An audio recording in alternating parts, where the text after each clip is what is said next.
네, 안녕하세요. 연구드림 사종학 선생님입니다. 여러분들 모의고사 푸시느라 고생 많으셨습니다.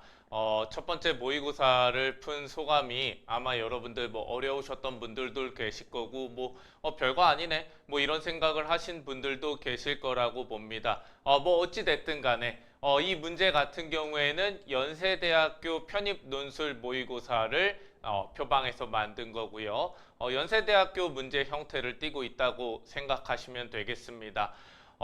문제 난이도는요, 여러분들 전혀 근거 없이 출제하지 않았습니다. 연세대학교가 그동안 출제했었던 문제 원형에다가 제가 각색을 더한 거기 때문에 네, 문제를 제가 무에서 유를 만든 것이 아니어서 여러분들이 신뢰하고 푸실 수 있는 수준으로 만들었다라는 점, 그리고 난이도는 네, 중상 정도라고 생각하시고 푸셨으면 되겠습니다. 근데 영어 제시문에 대한 난이도는 조금 조정을 했습니다. 여러분들이 충분히 쉽고 빠르게 읽으실 수 있도록 조절을 하되 대신에 영어 제시문의 길이는 조금 더 길게 만들어서 조금 요령을 가지고 영어 제시문을 읽는 분들은 어렵지 않았겠으나 고지고대로 해석을 하려고 하는 분들에게는 좀 시간을 잡아먹을 수 있도록 이런 어떤 변별 포인트들을 좀 중간중간에 섞어서 냈다라는 거 그거 알아주시면 되겠습니다. 자, 먼저 여러분들 문제부터 보도록 하겠습니다. 총 두 문제가 나왔고요. 일단 첫 번째 문제는요. 빈곤에 대한 제시문 가와 나의 주장을 뭐 하는 거였습니까? 네, 비교 분석 카시오의 문제가 나왔습니다. 네, 총 이렇게 나왔는데 일단은 오늘 여러분들이 받아들 주제에 대해서 논제에서 힌트를 줬죠. 오늘 우리가 읽게 될 가와 나의 주제가 빈곤이겠구나. 요거는 여러분들이 충분히 눈치를 채셨어야 될 겁니다. 자, 근데 이제 가와 나의 주장을요, 비교 분석하라고 했을 때, 자, 이제 이 비교 분석하라는 게 무슨 뜻인지 모르시는 분들은 답안지를 엉뚱하게 작성할 수밖에 없겠죠. 그래서 여러분들 논술 유형을 배워야 되는 거기도 하고요. 자, 일단 기본적으로 비교라는 거는요, 대상 간에 뭐를 해줘야 되는 겁니까? 네.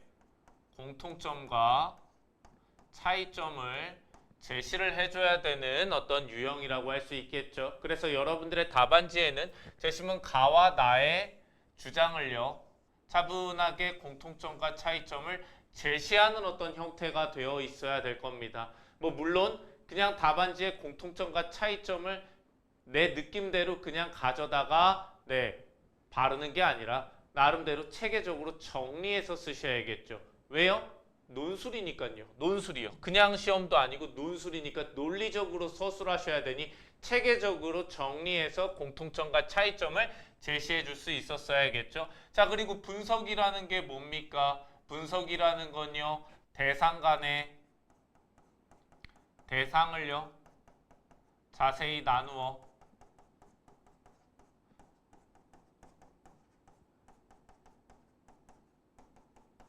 설명하거나 아니면 원인을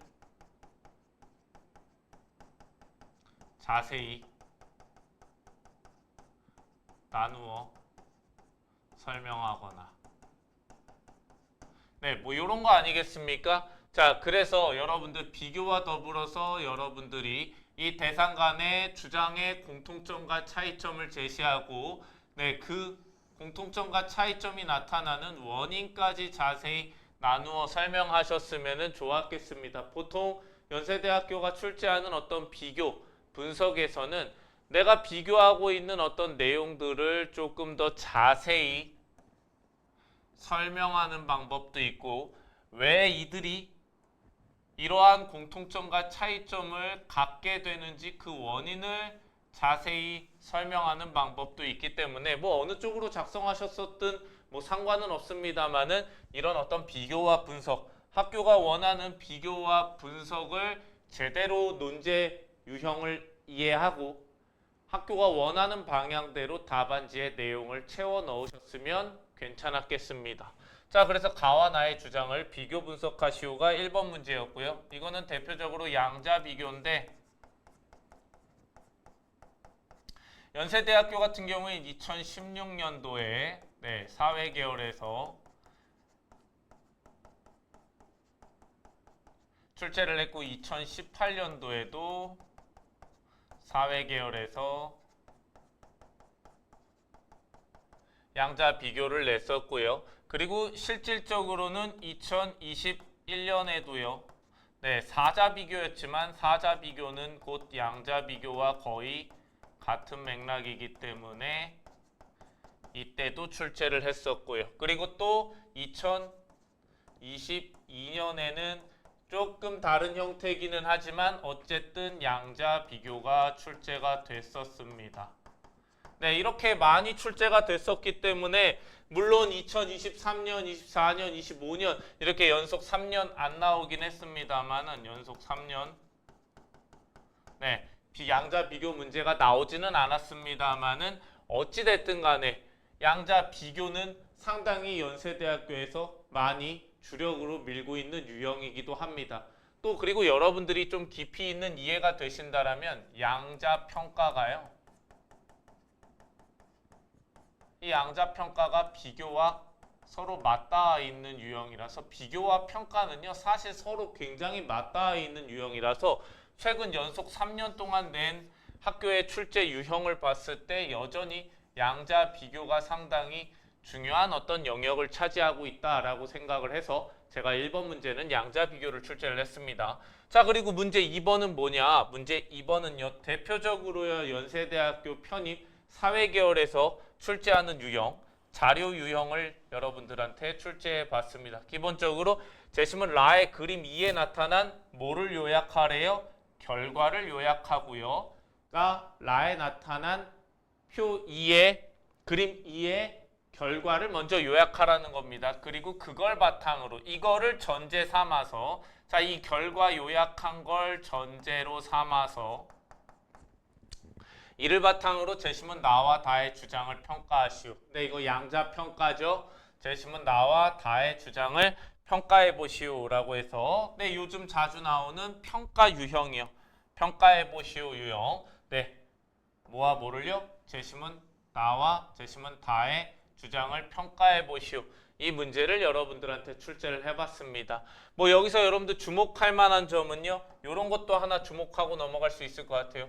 제시문 나가 1번에도 쓰이고요. 2번에도 쓰입니다. 근데 제시문 나가 어떤 제시문이었죠? 네, 영어 제시문이었습니다.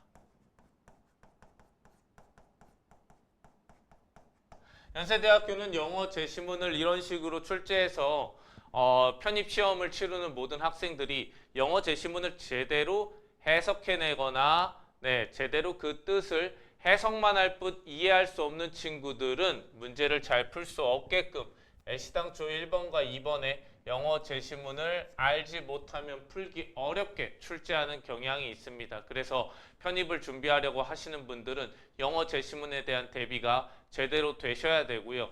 그리고 영어 제시문을 여러분들이 효율적으로 빠르게 시험 시간 내에 읽으려고 하신다라고 하면은요. 글이라는 것이 어떻게 전개되는지 내가 이 영어 제시문이라고 해서 모든 것들을 완벽하게 다 해석해야만 하는지 뭐 이런 어떤 판단들이 될 수 있는 기본 지식이 좀 있으셔야 돼요. 오늘 그거에 대한 간접적인 어떤 풀이도 모의고사 풀이를 하면서 제가 말씀을 드릴 테니까 집중해서 들어주시면 좋겠습니다. 자, 그러면 먼저 여러분들 문제 1번을 풀어내기 위해서 문제 2번까지 네, 차례대로 한번 풀어보도록 하겠습니다. 근데 여러분들한테 팁을 하나 드린다라고 하면요. 팁은요.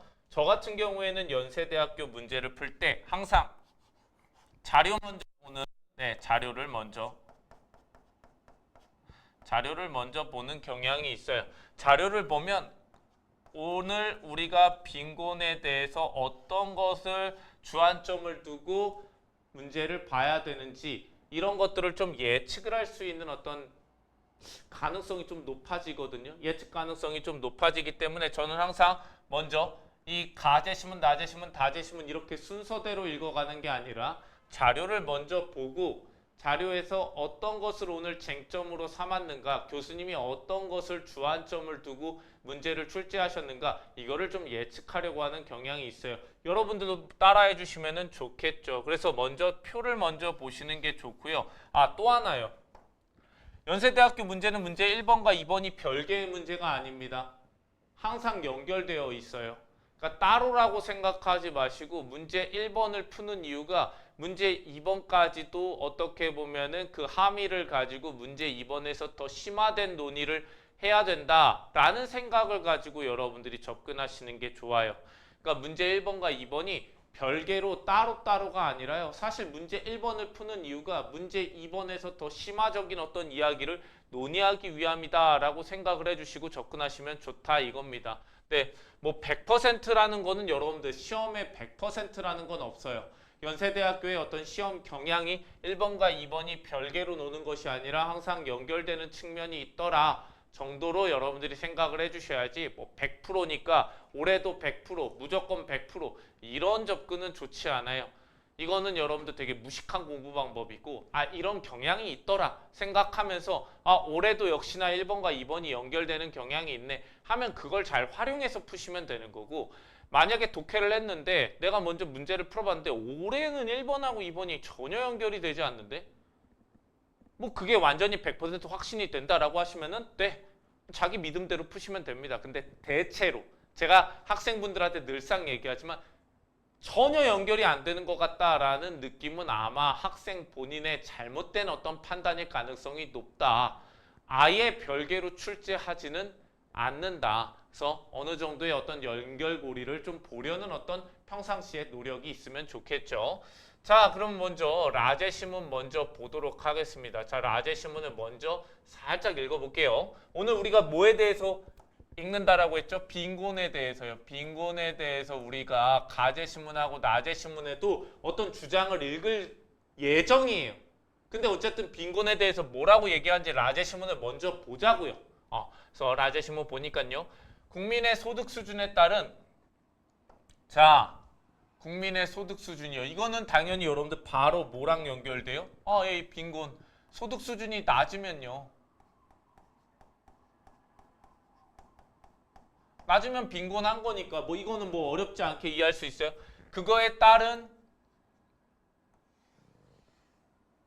복지 혜택. 복지. 오늘 빈곤이랑 복지가 연결돼서 나오는구나. 그리고 복지 누가 할 수 있어요? 종아기가 할 수 있어요? 종아기가 복지예요? 우리나라 어려운 사람들 종아기가 복지하나요? 아니죠. 누가 복지해요? 국가가 복지하죠. 오늘 뭔가 빈곤에 대해서 국가 이야기도 나오나 보다. 이런 생각 해주시면서 가면 좋겠죠? 복지 혜택 정책을 아래 그림 1에 따라 그림 1이 요거네요. 그림 1에 따라 운영해온 국가가 있다. 네. 이 나라 국민은 소득이 없더라도요. 자, 차근차근 여러분들 이해하면서 읽으면 돼요. 이 나라 국민이요. 이게 그림 1인데 이거를 보라고 하는 건데 자, 그림 1을 보면 이 나라의 국민은 소득이 없더라도 여기 보이세요, 여러분들? 여기 지금 소득 100분이잖아요. 소득 100분이 소득이 아예 없다라고 생각해 봅시다. 소득이 아예 없더라도 G만큼 수준 G의 복지 혜택을 보장받아요. 이 그림 1에 따라 운영해온 우리는 지금 국가를 보고 있는 건데 지금 보니까 뭐라고 되어 있어요? 그러니까 G만큼을 우리가 부여받는다 이 얘기입니다. G만큼. 이 혜택은 소득 수준 30% 선까지 계속 증가한 후 보이시죠? 소득 30%까지 계속 뭐하고 있어요? 우상향하고 있죠? 증가하고요. 이 30%가 도달하고 나니까 어떻게 돼요? 최대 수준 M을 유지하다가 소득 100분위가 뭐를 넘으면요? P를 넘으면 여기까지 오게 되면은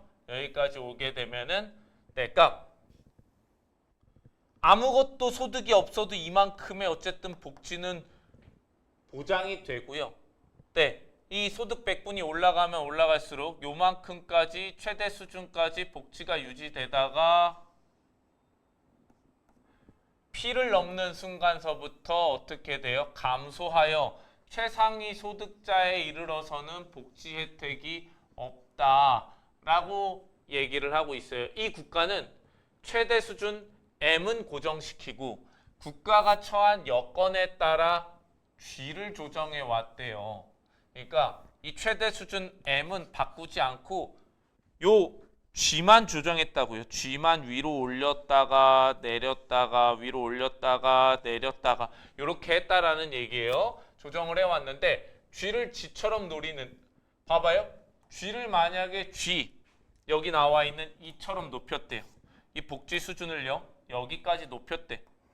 그러면 소득이 아예 없는 애가 받는 복지 혜택이 이만큼 늘어나게 되잖아요. 이만큼 늘어나게 되니까 당연히 뭐가 들어요? 추가 재정 부담이 들죠. 그러면 그 재정 부담을 어떻게 감당했냐면 이 P를 땡겨. 이 P를 땡긴다라는 거는 소득이 높은 사람, 이 소득 백분이잖아요. 여기 쪽에 있는 소득이 높은 사람, 근데 소득이 좀 상대적으로 더 낮은 애들까지로 이걸 땡기는 거예요. P를 땡겨.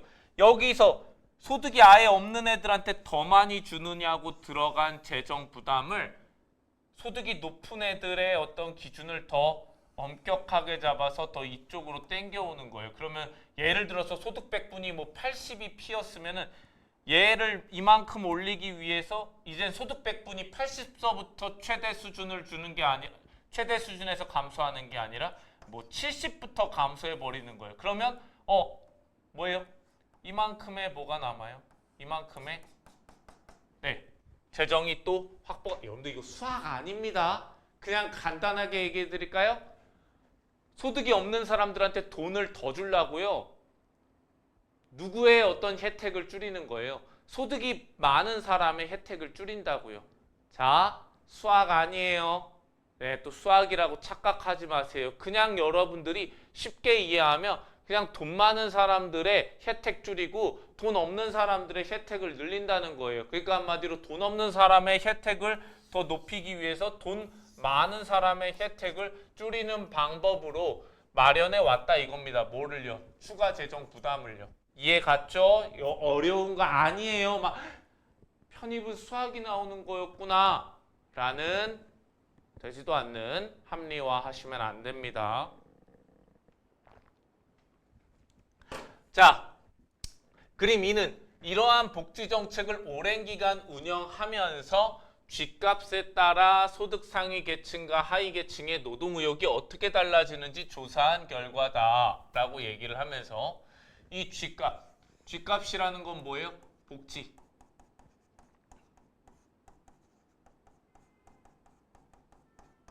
복지 혜택 조정에 따라서 소득 상위 계층과 하위 계층의 뭐가요? 노동 의욕이 어떻게 달라지는지 조사한 결과래요. 우리 오늘 요약해야 되는 게 뭐죠? 실험 그림 2에 나타난 결과인데 이 결과가 뭐에 관련된 거였냐면은 쥐값에 따라서 노동 의욕이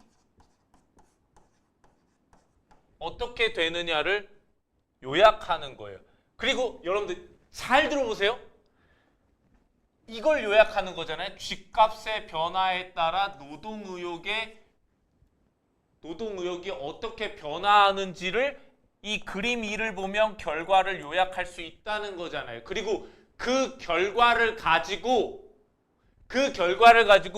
누구의 주장을 평가할 수 있대요?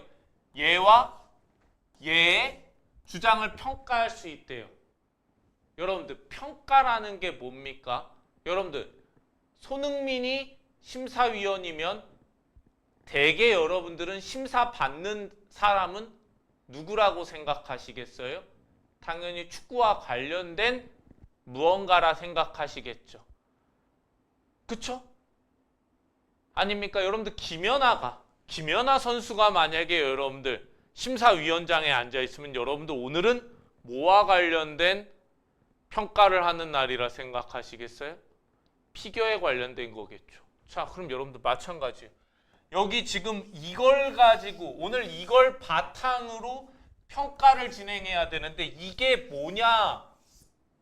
쥐값에 따라 노동 의욕이 어떻게 변화하는지에 대한 결과 요약이에요. 그러면 나와 다도 뭐가 나와야 평가가 진행이 될 수 있어요? 나제시문과 다제시문도 뭘 주장해야 평가를 진행하냐고요.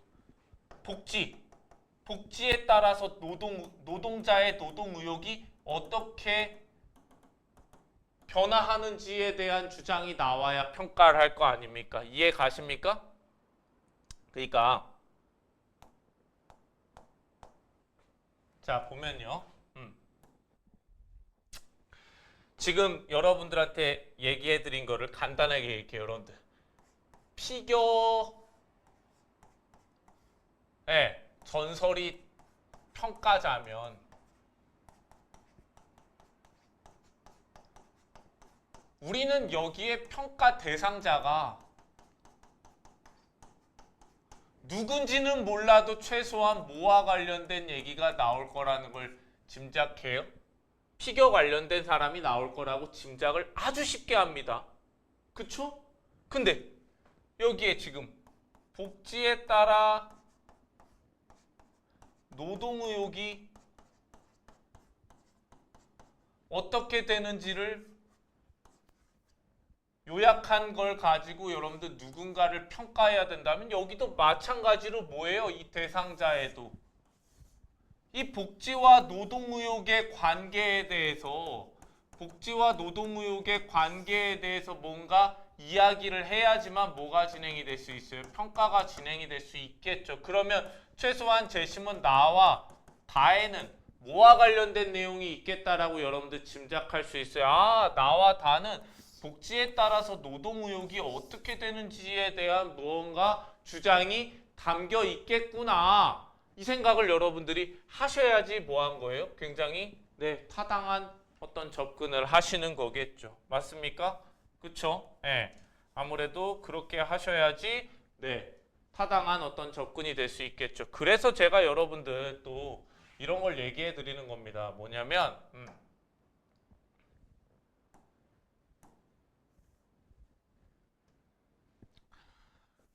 그래서 이걸 먼저 보시라고 얘기를 하는 거예요. 근데 지금 보니까 노동의욕을 딱 보니까 여러분들 지금 노동의욕 한번 봐봅시다. 자, Y축이 지금 노동의욕이에요. 노동의욕. 최대 수준 M인데 여러분들 봐봐요. G값이 여기 0에서부터 최대 수준까지 도달하는데 그러니까 요거요.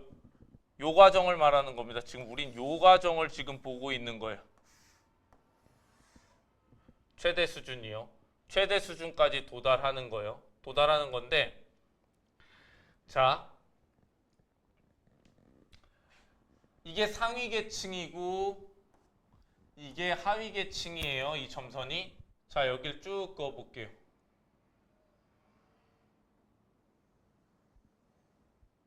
쭉 그어볼게요. 자 상위 계층은요. 상위 계층은 G값이요. 어느 정도까지 최대 수준까지는 아니어도 최대 수준의 한 3분의 2까지 최대 수준의 어떤 3분의 2까지는 노동의욕이 변화가 있어요? 없어요? 노동의욕의 변화가 없어요. 자, 근데 3분의 2를 넘기 전까지는 변화가 없다가 3분의 2를 넘으니까 굉장히 가파르게 노동의욕이 감소를 하죠.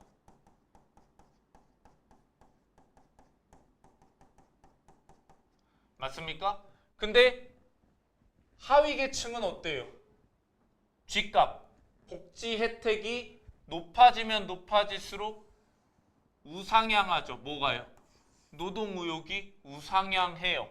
그럼 여러분들 이런 것들은 정리해 두셔야 되는 거예요. 자, 상위 계층 같은 경우에는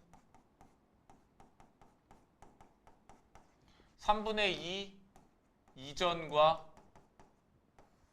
이후가 나뉘는데 노동의욕에 변화 있어요? 없어요? 변화 없어요. 근데 여기는 어때요?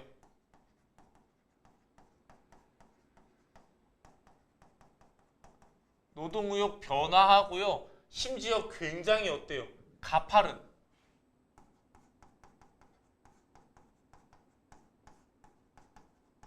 이런 걸 뭐라고 해요? 급락. 노동의욕이 급락하죠. 근데 하위 계층은 어때요?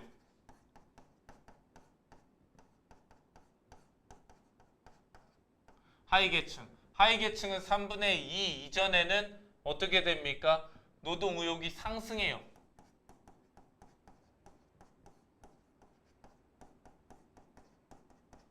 근데 얘 역시 어때요? 3분의 2 지점을 지나자마자 피크를 찍고요.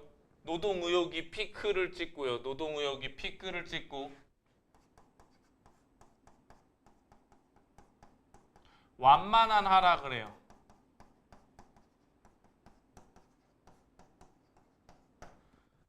이게 여러분들이 그냥 표면적으로 빨리빨리 보실 수 있는 부분이에요. 이제 여기서부터 이제 여러분들이 더 디테일한 생각들을 하실 수 있으면 훨씬 더 좋아져요. 연세대학교는 단순히 표면적 사실만 잘 파악한다라고 해서 높은 점수를 주지는 않아요. 자, 여기서 제가 주목하고 싶은 점은 이거예요. 굉장히 가파르게 감소를 했고요. 만약 노동의욕의 정도에 따라서 소득 수준이 결정이 되는 거라고 전제한다면 이건 굉장히 위험한 거예요. 그 국가에서 3분의 2 이상의 복지를 혜택으로 주려고 하는 건 상당히 위험할 수 있어요. 왜요? 상위 계층이 버는 돈하고 하위 계층이 버는 돈하고 같아요? 여러분들 예를 들어서 상위 계층이 1,000만 원을 버고 하위 계층이 100만 원을 번다고 칩시다. 상위 계층이 만약 노동의욕이 50% 감소했어. 원래 1,000만 원 버는 애들이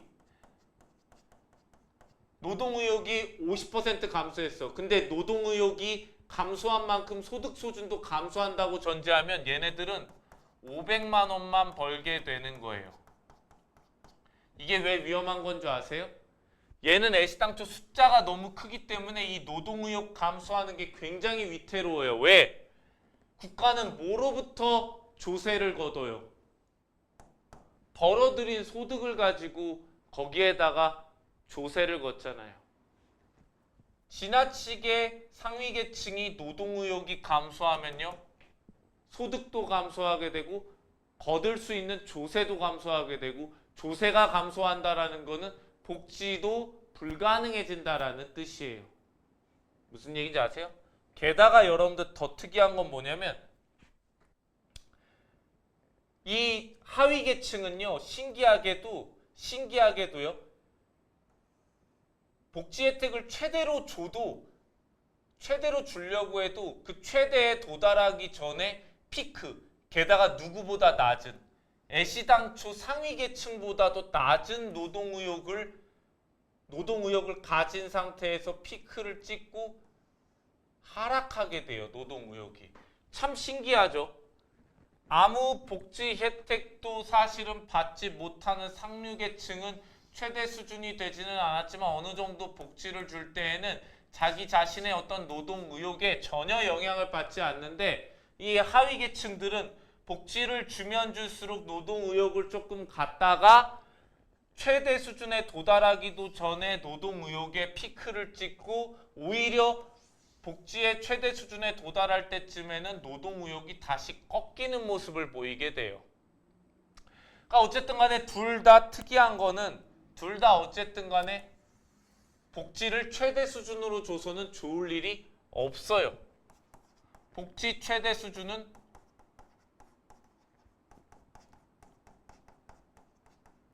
좋지 않음. 맞잖아요. 복지가 최대 수준이 되면 누구도 상위 계층이든 하위 계층이든 둘 다 뭐가 감소하게 돼버려요? 노동의욕이 감소하는 결과로 이어지잖아요. 그러니까 당연히 누구에게도 좋은 점이 없죠. 오히려 어떻게 하는 게 좋겠어요? 적절히 복지 혜택이 최대 수준 대비 한 3분의 2 정도에서 멈추는 것이 오히려 뭐다? 상위 계층의 노동의욕은 감소시키지 않는 상태에서 누구의 네, 하위 계층의 노동 의욕을 높일 수 있어서 복지는 적절한 수준에서 이루어지는 것이 바람직하다라는 여러분들 실험 2를 보면 그런 결과를 여러분들 도출해낼 수 있겠죠. 그러니까 오늘 여러분들 라제 신문의 그림 2를 여러분들 요약해 봤을 때는 네, 복지는 최대 수준으로 혜택을 줘서는 안 된다예요. 그건 상위 계층에게도 노동 의욕을 감소시키는 일이고 네, 하위 계층의 노동 의욕도 오히려 피크에서 완만하게 감소하는 정도. 그러니까 결국 네, 최대 효과를 보지 못하는 어떤 복지이기 때문에 그런 복지는 바람직하지 않다라는 게 여러분들이 실험 그림 2에서 여러분들이 결과 요약하실 때 뽑아내셨어야 되는 부분입니다. 그리고 거기에 더해서 이제 뭐예요? 재심은 나와 다는 분명히 복지 혜택을 주면 노동 의욕이 어떻게 될 것이다 라는 주장도 내포되어 있겠지 생각하시고 여러분들 들어가시는 게 좋겠죠. 그걸 확인하기 위해서 저는요 다제시문을 먼저 보는 게 저는 좋다라고 봤어요. 그래서 다제시문을 저는 먼저 볼 거예요. 자, 그리고 하나 뭐 말씀드리면 낮에 신문은요 여러분들이랑 영어 해석을 지금 하는 시간이 아니기 때문에 제가 한국어 해석본으로 가지고 왔고 네, 저의 해설본을 듣는 분들은 다들 한국어로 해석된 네, PDF 파일 다 다운받으실 수 있을 겁니다. 직접 받으실 수 있을 거고요. 자, 그래서 다제 신문을 먼저 읽어볼게요. 여기에 우리의 주안점은 뭐죠? 여기에 네, 복지에 따라서 뭐가 어떻게 된다? 노동 의욕이 어떻게 되는지에 대해서 우리가 한번 읽어볼 필요가 있겠죠. 왜요? 우린 재심은 나와 다를 평가해야 되니까요. 자, 그래서 한번 읽어볼게요. 돈으로 살 수 있는 재화나 서비스가 필요한 사람은 여가 시간을 줄여 돈을 버는 활동을 기꺼이 할 수 있다. 네, 그러니까 돈으로 살 수 있는 재화나 서비스가 필요한 사람은 여가 시간을 줄여서 돈을 버는 활동을 기꺼이 할 수 있대요. 근데 반면 그런 필요가 없는 사람이라는 거는 재화나 서비스를 네, 필요하지 않는 사람은요. 여가 시간에 굳이 일을 하지 않아도 된다. 세금 제도로 빈곤층을 지원하려는 목적으로 누군가의 여가를 압수하는 것이 부당한 일이라 한다면 같은 목적으로 누군가 번 돈을 압수하는 것을 합당하다 할 수 있을까? 얘가 제기하는 건 뭐예요? 세금 제도로. 여러분들은 이 세금 봤을 때 뭐가 떠올라야 돼요? 복지죠, 복지. 왜요? 세금 제도로 빈곤층을 지원하려는 목적으로니까 세금 걷어서 빈곤층을 지원하려는 게 뭐예요? 복지잖아요. 복지하려고 누군가의 여가를 압수하는 거 부당한 일이라고 한다면 맞잖아요. 누군가를 도와주려고 우리가 직장 퇴근하고 쉬려고 하는데 국가가 쉬지 말래. 압수, 너 이제 못 쉬어. 뭐 이렇게 하는 게 여러분들 합리적이라 보세요? 그게 만약 합리적이지 않다면 얘는 이런 거예요. 야, 그러면 같은 복지라는 목적하에 누군가가 번 돈을 압수하는 건 합당하다고 할 수 있어? 라고 물어보면서 야, 복지로 남 도와주려고 빈곤층 도와주려고 복지하려고 내가 힘들게 번 돈 뺏어가는 거 합당한 거 맞아? 이런 질문을 하는 겁니다. 자, 보니까 영화 보기를 좋아하는 사람은 영화표를 사기 위해 돈을 벌어야 하지만 노을 보기를 좋아하는 사람은 그저 여가 시간에 노을을 즐기면 된다. 그렇다고 해요. 영화 보기를 좋아하는 사람. 여러분들 영화가 뭐냐면 영화 보려면 여러분들 뭐가 들어요? 돈이 들잖아요. 근데 여러분들 노을 보기를 좋아하는 사람은 돈 들어요? 안 들어요? 돈 안 들죠. 그죠? 그냥 하늘을 보면 되잖아요. 지금 그 예시에 대비를 하는 거예요. 영화 보기를 좋아하는 사람들만 자기가 번 돈으로 가난한 사람을 도와야 하고 왜? 이 말이 무슨 말이냐면 영화 보려면 돈을 벌어야 되잖아요. 그래서 영화를 보고 싶은 욕구를 가진 사람은 돈 벌러 나가서 열심히 일해서 돈을 벌어 오는데 그런 사람들한테서는 조세를 걷어가고 노을 보기를 좋아하는 사람은 돈을 벌 필요가 없잖아요. 그러니까 극단적으로요.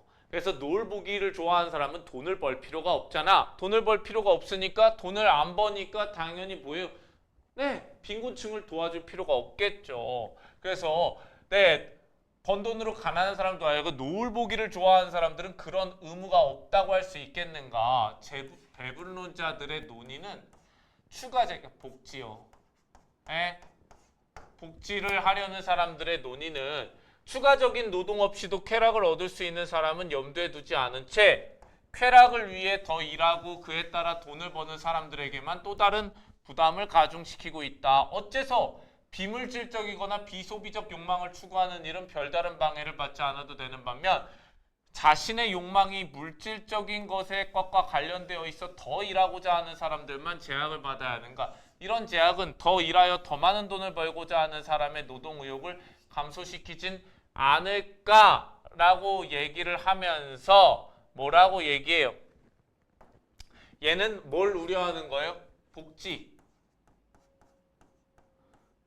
혜택이 국가가 어떻게 보면 재분배 그러니까 복지 때문에 뭐가 감소할 수 있다라는 거예요? 노동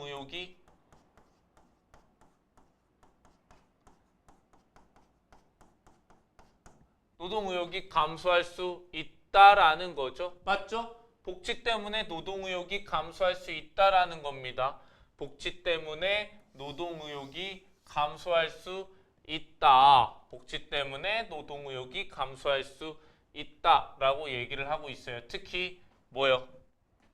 물질적인 것과 관련되어 있어 더 일하고자 하는 사람들, 그러니까 한마디로 이런 어떤 노동에 대한 의욕이 높은 사람들요. 노동 의욕이 높은 사람들에게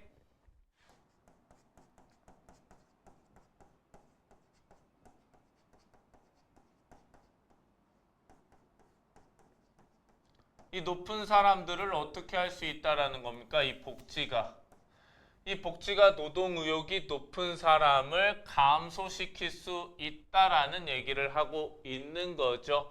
그러니까 대체로 여러분들 이거를 여러분들 생각하면은 이렇게 정리할 수 있겠죠. 어떻게 정리할 수 있냐?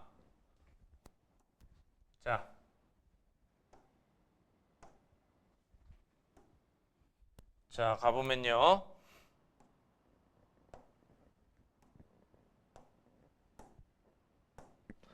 자, 그림 2의 결과를 요약하면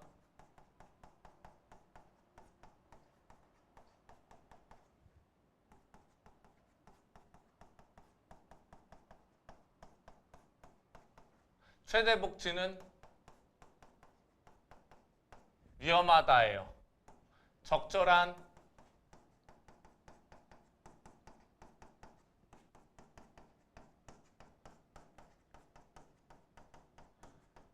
바람직합니다. 네, 상위 계층은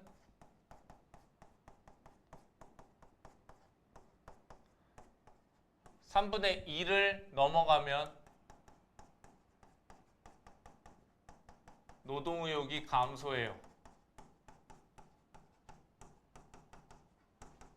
그 이전까지는 변화 없고요. 지금 어떻게 보면 재심은 다가 주장하는 노동 의욕이 높은 사람들에 대한 얘기는 아마 상위 계층에 해당이 될 겁니다. 그러면 상위 계층에 여러분들 생각해서 매칭을 해보면 상위 계층은 3분의 2가 넘어가면 노동 의욕이 감소하고 그 이전까지는 변화가 없어요. 근데 다재신문은 뭐라고 주장했어요? 다재신문은요, 복지가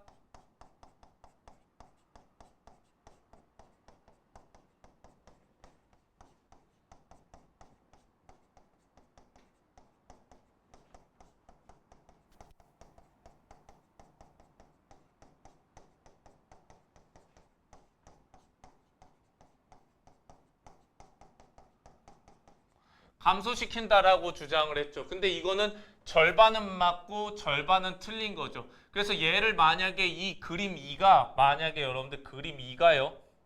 그림 2가 만약에 이 다재시문을 평가한다라고 하면요. 저는 대표적으로 지나친 일반화라고 비판할 것 같아요. 왜냐하면 그렇다라고 해서 틀린 얘기는 아니에요. 복지가 노동 의욕이 높은 사람들의 노동 의욕을 감소, 분명 3분의 2가 넘어가면 노동 의욕이 감소하는 모습도 나타났기 때문에 틀린 말은 아니에요. 그래서 일단 지나친 일반화라고 비판. 왜요? 일단은 복지 혜택 자체가 복지 혜택이 노동 의욕을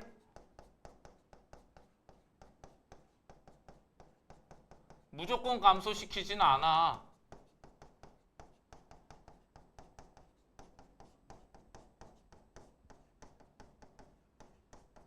3분의 2 지점까지. 네, 그쵸? 3분의 2 지점까지. 그러니까 즉 뭐예요? 적절한 수준에서는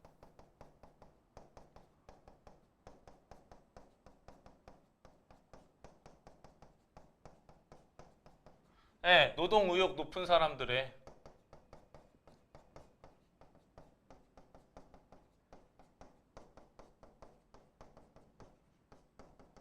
영향 없어.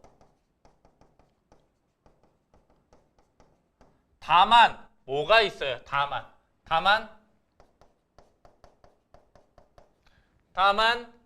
네 3분의 2 지점을 넘어가면 지나친 복지 누구의 말대로 다의 주장대로 노동 의욕을 감소시키죠.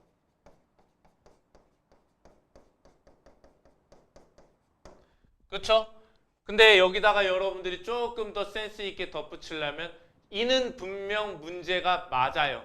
왜? 아까 선생님이 설명해 줬잖아요. 이런 노동 의욕이 높은 사람들이 벌어들이는 소득이 높다라고 가정하면 이 노동 의욕 감소에 따라서 소득도 급락할 것이고 소득이 급락함에 따라서 국가가 복지를 펼칠 수 있는 어떤 조세 자체의 규모도 상당수 낮아지게 될 수밖에 없기 때문에 노동 의욕이 애시당초 높은 사람들의 노동 의욕을 감소하는 복지는 위험한 건 맞다. 그래서 그건 플러스 알파로 여러분들이 써주셨으면은 굉장히 아주 깊이 있는 어떤 답안을 여러분들이 끄집어낼 수 있었겠죠.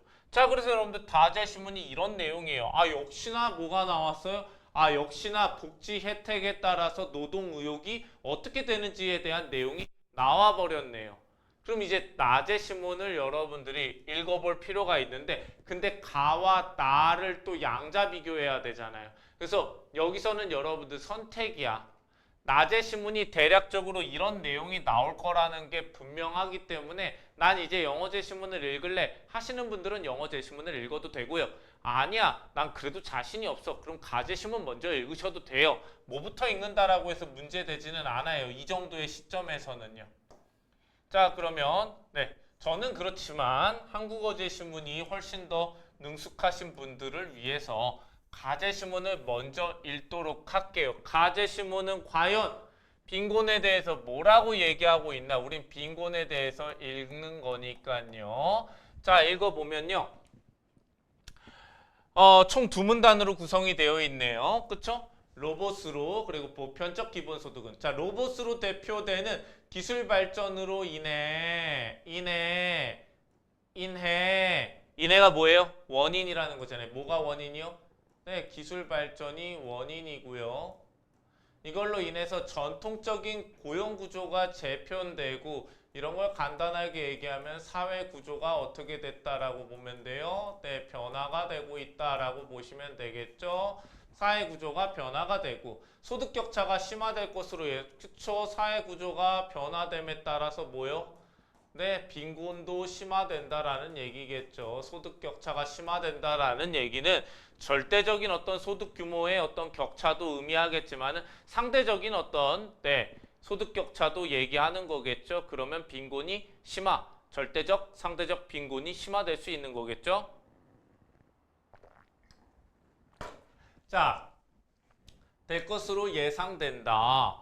보편적 기본소득은 이러한 맥락에서 모든 시민의 존엄성, 안전, 기회를 보장하는 하나의 재분배 전략이 된다. 자, 여러분들 단어 뭐가 나왔어요? 보편적인 거 나왔어요. 여러분들 오늘 복지에 대해서 읽고 있잖아요. 보편적인 기본소득은 여러분들 무슨 복지겠어요? 보편복지네요. 그쵸? 가제신문에서 보편복지가 나온단 말이야? 그럼 여러분들 보편복지의 반대는 뭡니까? 선별복지요. 그러면 낮에신문은 혹시 낮에신문에서는 선별복지가 나오나? 예상하셔야겠죠? 네. 그래서 재분배 전략이 된다. 지금 여러분들 빈곤이 뭐예요? 빈곤이 문제예요. 빈곤이 문제인데 이 빈곤 문제의 원인이 지금 기술 발전으로 인한 지금 전통적인 고용 구조가 재편됐다라는 거. 이게 지금 빈곤이라는 문제를 발생시킨 원인으로 지금 제시가 됐어요. 기술 발전으로 인한 사회 구조 변화가요. 그래서 지금 두 번째 단락의 첫 문장을 읽어보니 보편적 기본소득이라는 뭘 제시하고 있어요?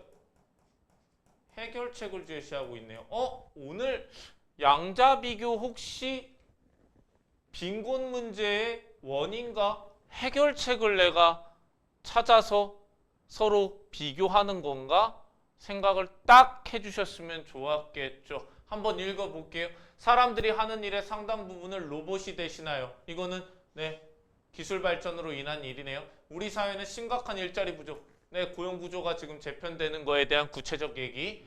임금 하락을, 소득 격차 심화, 임금 하락을 경험하게 될 것이다. 자, 예컨대가 나왔네요. 여러분들 예컨대 선생님 뭐라고 얘기했죠? 예컨대는 그렇게 자세하게 각을 잡고 읽을 필요가 있다 없다? 네, 읽을 필요가 없다. 네, 여러분들 사실은 굉장히 쉬운 제시문이다. 그래서 예컨대 대형 유통업체와 제조업 현장에서는 자동화 시스템이 도입되며 창고 관리, 계산, 단순 조립 등의 직무가 빠르게 기계로 대체되고 있고 이는 저숙련 노동자들의 고용 불안정성을 심화시키고 있다 라고 얘기하면서 그냥 예컨대의 얘기예요. 지금 다 이게 뭐예요? 기계가 발전함에 따라서 이런 어떤 실제적인 고용, 창고 관리, 계산, 단순 조립 뭐 이런 것들이 다 어떻게 되고 있다라는 얘기예요. 빠르게 어떻게 보면 기계로 대체되고 있고 저숙련 노동자들의 고용 불안정성 그러면서 뭐가 되는 거예요? 소득 격차가 심해지고 있다. 로봇은 본질적으로 생산성을 향상시켜 실질 소득을 획기적으로 증가시킬 것이나 이러한 소득은 어떻게 돼요? 상위 계층에게만 편중되어 대부분의 사람들은 빈곤에 더 취약하게 될 것이다 라고 하면서 1문단의 핵심은 뭡니까? 빈곤의 원인이죠. 빈곤의 원인이 뭐라고요? 기술 발전으로 인한 사회구조 변화요. 사회구조 변화로 인해서 지금 저소득층 또는 아니면 취약계층, 저숙련 노동자들 전부 다 어디로 내몰리고 있다는 얘기예요? 빈곤으로 내몰리고 있다는 얘기입니다. 자, 첫 문단은 여러분들 원인에 대해서 규명하고 있는 문단이었기 때문에 저라면 일단 낮의 신문에서 뭘 찾겠어요? 낮의 신문은 빈곤의 원인을 어디에서 찾고 있는가? 저는 여기 사회구조에서 찾고 있는 가제 신문을 봤기 때문에 전 낮의 신문은 개인에서 찾을 거라고 전 짐작합니다. 왜요? 비교라는 건 뭐니까? 비교라는 건 뭡니까? 대비가 돼야 되잖아요. 똑같은 얘기를 할 필요 있어요? 없죠. 얘는 원인을 사회 구조에서 찾고 있으니 분명히 낮의 신문은 개인에서 찾을 가능성이 높다라고 생각을 해주시면 되겠고요. 자, 그리고 이 문단을 읽어보면 그 해결책으로 뭘 지금 제시하고 있습니까? 보편적 기본소득을 제시하고 있습니다. 보편적 기본소득은 모든 국민에게 어떻게 해주는 거예요? 모든 국민에게 동일한 수준의 현금성 소득을 제공함으로써 빈곤 예방, 인적 자본 축적, 아동과 가족의 복지 향상, 사회적 연대 증진을 가능하게 한다. 다 지금 멘트들이 다 나와 있어요, 여러분들. 예방하려고 하는 거래요. 이 보편적인 어떤 기본소득은요, 예방의 성격을 갖고 있대요. 예방. 연세대학교는 예방을 졸라 좋아해요. 사전의 예방, 사후의 통제. 사전 예방, 사후 통제가 여러분들 고려대학교, 연세대학교 제시문에 둘 다 항상 나오는 이슈예요. 이런 어떤 문제를 접했을 때 우리가 어떻게 대처해야 되느냐, 사전에 예방해야 되느냐, 사후에 통제해야 되느냐, 이런 부분들 빈곤을 예방해야 된대요. 뭐 가지고요? 보편적 기본소득을 가지고요. 인적 자본 축적하고 아동과 가지의 복지 향상, 연대 증진. 여러분들 연대라는 단어 나오면 뭐가 떠올라야 돼요? 공동체요. 상당히 공동체를 강조하는구나. 특히 디지털 기술 변화로 기존 직무에서 탈락한 40, 50대 중장년층의 경우 재교육과 전직이 시급하지만 생계부지 때문에 교육 투자에 어려움을 겪는다. 뭐 이거는 뭐 예시니까 그냥 넘어가셔도 되고요. 기본소득은 이들이 재취업 전까지 최소한의 생계를 유지하며 기술을 습득할 수 있는 기반이 되어줄 수 있다. 이러한 인적 자본의 축적은 자연스럽게 노동자들의 임금 상승으로 이어질 것이다. 보편적 기본소득은 인간의 자유 증진에도 기여한다. 자, 뭐에 기여하고요? 네, 빈곤을 예방하고 인적 자본을 축적해서 아동과 가족의 복지 향상을 하고 연대까지 향상시킬 수 있어요. 이 보편적 기본소득이요. 이 보편복지는 그런 거예요. 거기다가 뭐도요? 인간의 자유 증진에도 기여한다. 선별적 재분배 전략은 빈곤을 증명해야만 혜택이 주어지므로 빈곤에 대한 비하의 시선과 낙인을 동반할 수밖에 없기 때문이다. 근데 누구는 없다는 거예요. 이 보편적 기본소득은 비하의 시선이나 낙인이 없다라는 거죠.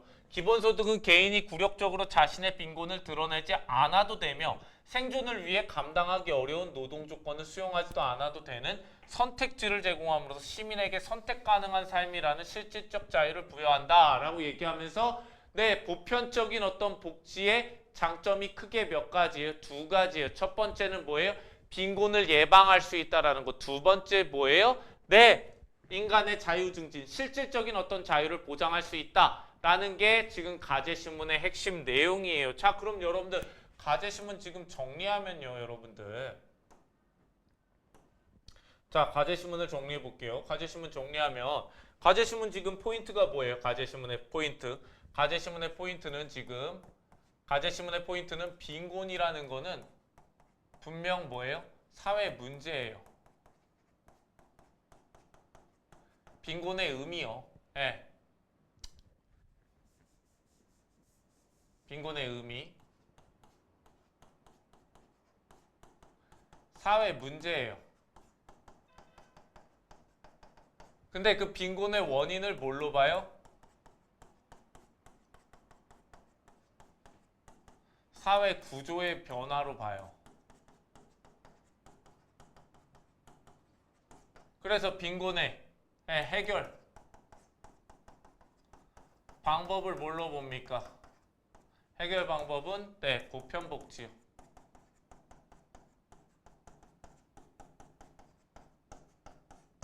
보편적인 어떤 복지로 보고 있어요.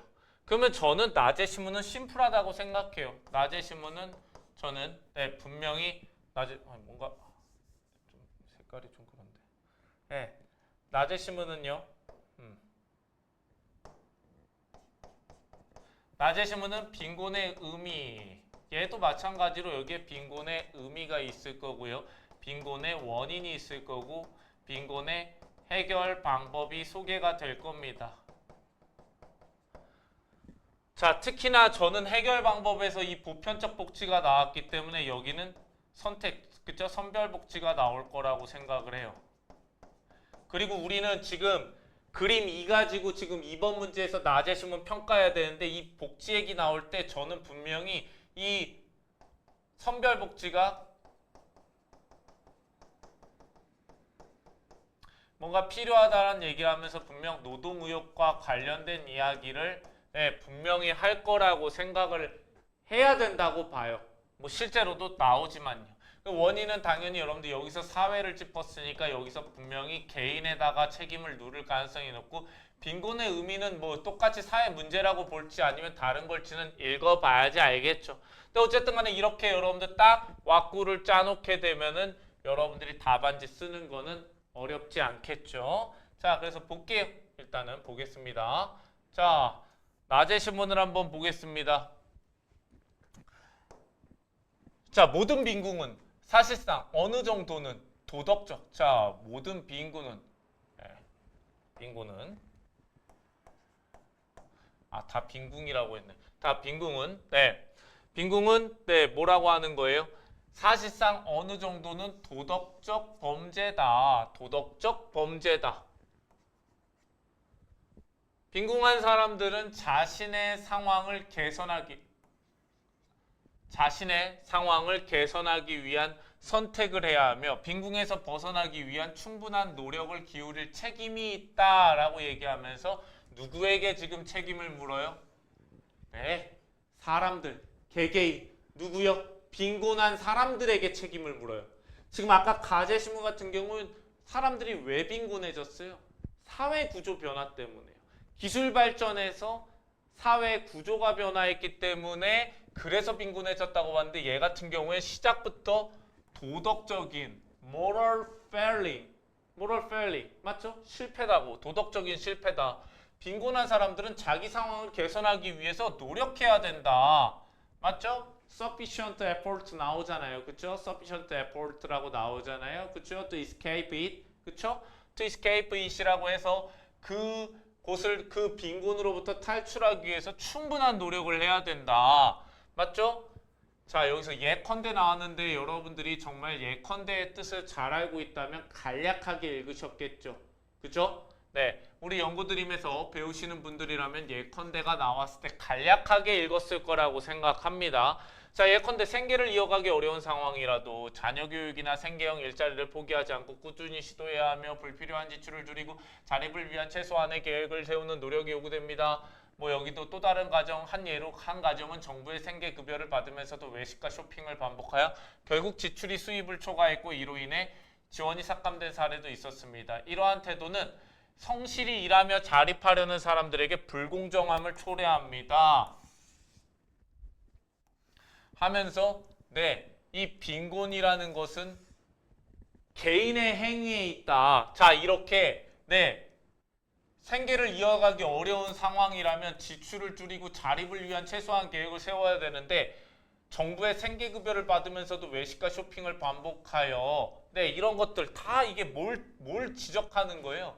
개인의 행위를 지적하는 겁니다. 그러니까 아까 가제시문이랑 다르게 이 나제시문은 상당히 빈곤의 원인이 어디에 있다라고 생각하는 겁니까? 개인의 어떤 도덕성, 개인의 어떤 행위에 빈곤의 원인이 있다라고 보는 거죠. 이처럼 국가의 지원이 과도하거나 무분별하게 제공될 경우, 그러니까 복지가 어떨 경우? 과도할 경우, 과도한 복지가 어떻게 한대요? 빈곤한 이들이 현재에 안주하게 만들고 자리무욕을 상실하는 도덕적 해이 문제가 발생할 수 있습니다. 이 말은 한마디로 뭐예요? 자리무욕을 상실한다라는 건 노동의욕을 어떻게 한다라는 거예요? 낮춘다라는 얘기죠. 이런 빈곤한 이들에게 복지를 너무 많이 주게 되면 어떻게 된다는 거예요? 노동의욕이 감소한다라는 얘기잖아요. 말 그대로 여러분들 얘는 지금 뭘 얘기하는 거예요? 아까 이 다제신문이랑은 다르게 다제신문 같은 경우에 뭐였어요? 복지가 노동의욕이 높은 사람들, 그러니까 상류계층,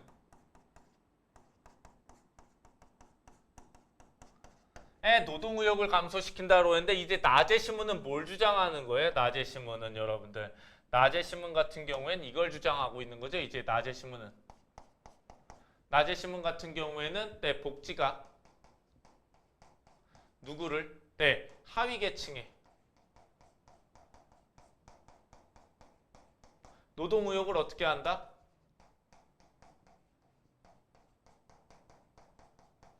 감소시킨다라고 주장하는 거죠. 복지가 근데 이거에 따르면 맞아요, 아니에요?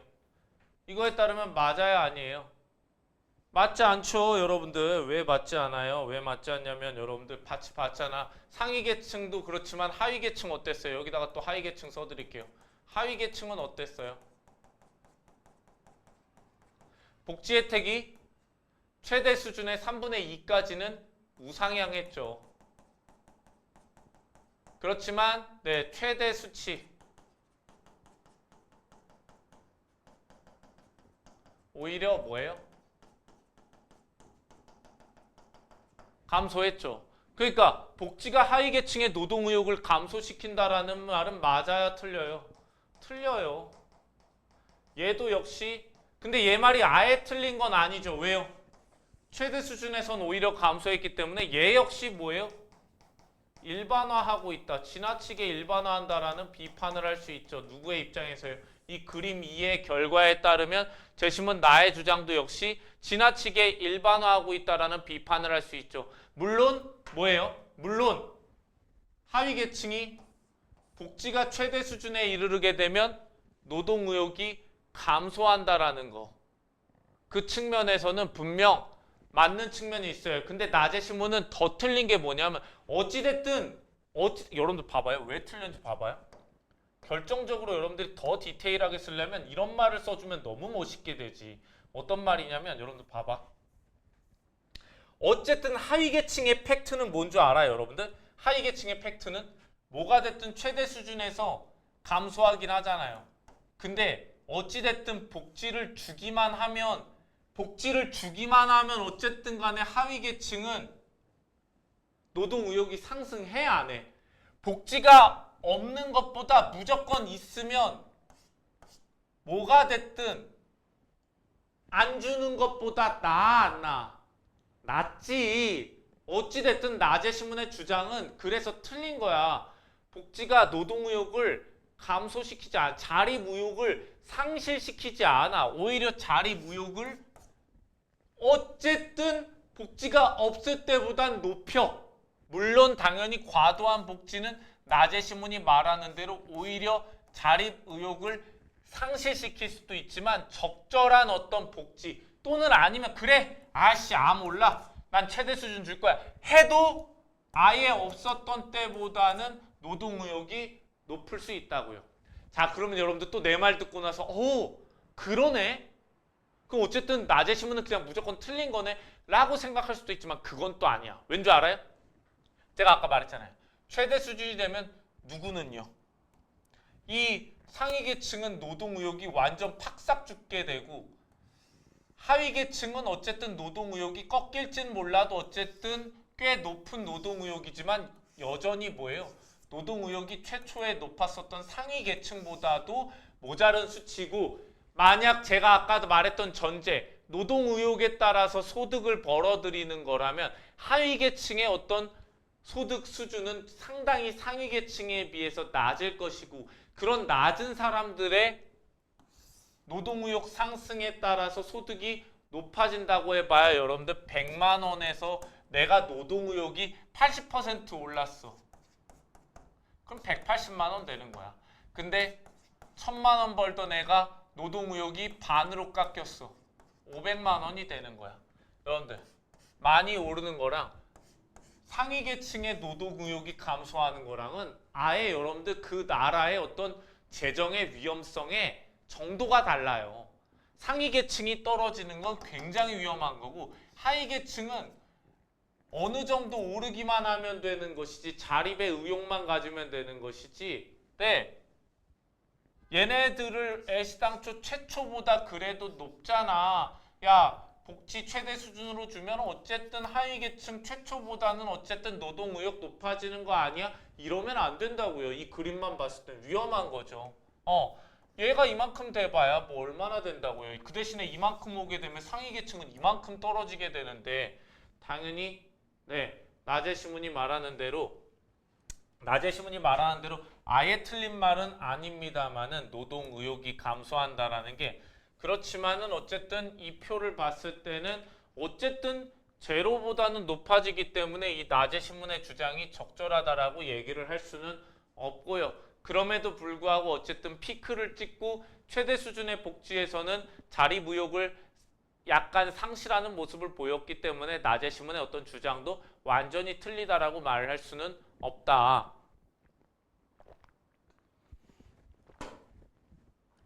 자. 그래서 도덕적 해이 문제가 발생할 수 있다라고 해놓고 나서 여기서부터는 또 뭐가 나와요? 실제로 그리스는 조기연금과 과도한 복지 확대, 조세피가 만연한 상황에서 노동의욕이 낮아지고 국가재정이 악화되었으며 이는 유럽 재정 위기의 시작점이 되었다. 아르헨티나 역시 반복되는 복지 포퓰리즘, 재정지출 확대 속에서 생산성이 뒷받침되지 않아 국가부도 베네수엘라도 뭐 블라블라블라 다 뭐예요? 여러분들 사실은 네, 영어 제시문 똑바로 읽으실 수 있는 분들이었다면 여기는 네, 그냥 예시예요. 여러분들 난 진짜 중요한 내용들은 다 문단의 맨 앞에다밖에 안 놨어요. 뭐 맨 마지막에 양괄식으로 놓기도 했지만 거진 다 여러분들 중요한 내용 여기도 마찬가지입니다. 중요한 내용은 어디만 나와요?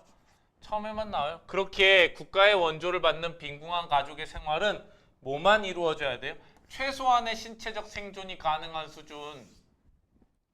그러니까 최소한의 복지,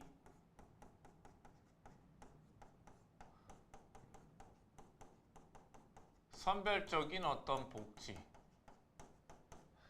지원받지 않는 독립근로자들보다 매력적이어서는 안 됩니다. 봐봐요. 지원받지 않는 독립근로자보다 매력적이어서는 안 된다라고 하면서 지원을 하지 않는 사람들도 있어야 된다기 때문에 선별적인 어떤 복지의 근거가 될 수가 있고요. 거기에다가 최소한의 어떤 복지를 해야 된다. 그러니까 빈곤한 사람들에게 사후적으로 복지를 제공하되 최소한으로 제공해야 된다는 입장이에요. 이들은 여기서부터는 또 예시죠. 신문을 구독하거나 콘서트 티켓 사도 안 된다. 아이들은 어때야 된다. 어머니는 어때야 된다. 어디는 어때야 된다. 구입을 자제해야 한다. 교회나 예배당에 헌금을 드리거나 이웃을 도와주는 것도 이들에게는 사치다. 관대한 지원은 이들을 빈궁한 현실에 다시 알려주죠. 관대한 지원은 이들을 빈궁한 현실에 안주하게 하며 일할 의욕마저 상실하게 한다. 결과적으로 빈궁이 대물림되고 이들을 지원하기 위한 사회적 부담만 가중될 뿐이다. 이처럼 복지제도는 본래의 취지였던 자립지원이라는 목적을 상실하고 빈곤을 고착화시키는 역설적 결과를 초래할 수 있다라고 얘기하면서 여러분들 기가 막히게 똑같이 나왔죠? 여러분들 기가 막히게 똑같이 나왔습니다. 네, 볼까요? 네, 여기 뭐예요? 네, 빈곤의 의미. 빈곤은 여러분들 뭐예요? 뭐 분명히 문제가 되는 건 맞아요, 여러분들. 빈곤은요. 맞죠? 네, 빈곤의 의미는 네, 빈곤의 의미는 뭡니까? 빈곤의 의미는 네, 분명히 사회 문제예요.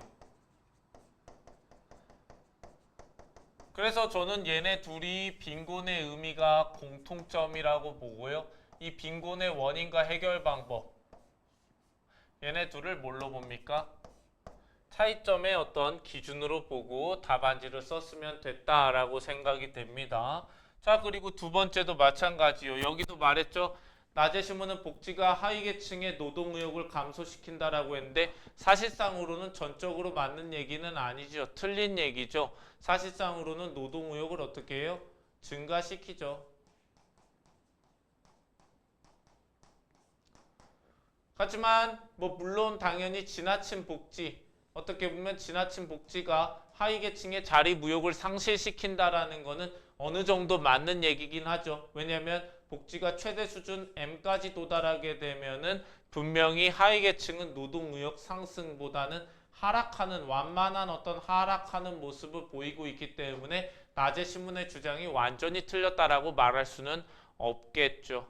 그렇죠? 네, 그래서 이렇게 여러분들이 보시고 만약 답안지를 여러분들이 쓰시게 된다면 네,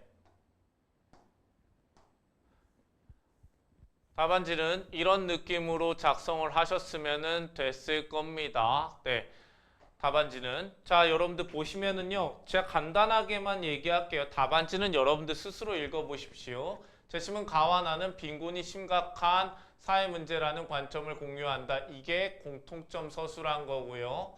그러나 두 글은 빈곤의 원인과 해결 방법에서 뚜렷한 차이를 보이며 이게 차이점 서술인 거고요. 여기가 뭡니까? 여기가 뭐예요? 여기가 뭐냐면요. 이러한 차이는 결국 인간을 어떻게 이해하느냐의 관점 차이로 분석될 수 있다. 제가 여기다가 분석 포인트를 써놓은 겁니다. 근데 여러분들이 만약에 초보자라고 한다면 지금 노란색으로 표시한 공통점과 차이점만 찾으셨으면 상당히 수준이 높으신 거고요. 이제 좀 난 논술을 많이 했다라고 하시는 분들은 제가 이렇게 초록색으로 에메랄드색으로 표시해 놓은 것까지 여러분들이 뽑아내실 수 있었어야 된다. 그래서 답안지 작성한 어떤 형태를 보게 되면은요. 답안지 형태를 보게 되면은 자, 먼저 빈곤의 원인에 대해 라고 해서 제가 가는 사회 기술 구조를 강조하는 반면 나는 개인의 도덕성을 강조한다 라고 썼고요. 빈곤의 해결 방법에 대해 가는 보편적 예방적 복지를 제시하는 반면 나는 선별적 통제적 복지를 옹호한다. 자, 두 갈식으로 이렇게 여러분들 이 안에 들어가 있는 문단 안에 들어가 있는 내용은요. 이 지금 내가 두 갈식에다가 써놓은 내용들을 펼쳐놓은 거에 불과해요. 빈곤의 해결 방법도 마찬가지. 써놓고요. 여기 안에 들어간 내용들은 다 뭐예요? 이 지금 제가 첫 문장에 썼던 것들을 펼쳐놓은 거에 불과합니다. 자, 그리고 제가 마지막으로 분석 쓴 부분 보면요. 이 같은 대립, 어떤 대립이요? 빈곤의 원인과 해결 방법의 이 같은 대립은요.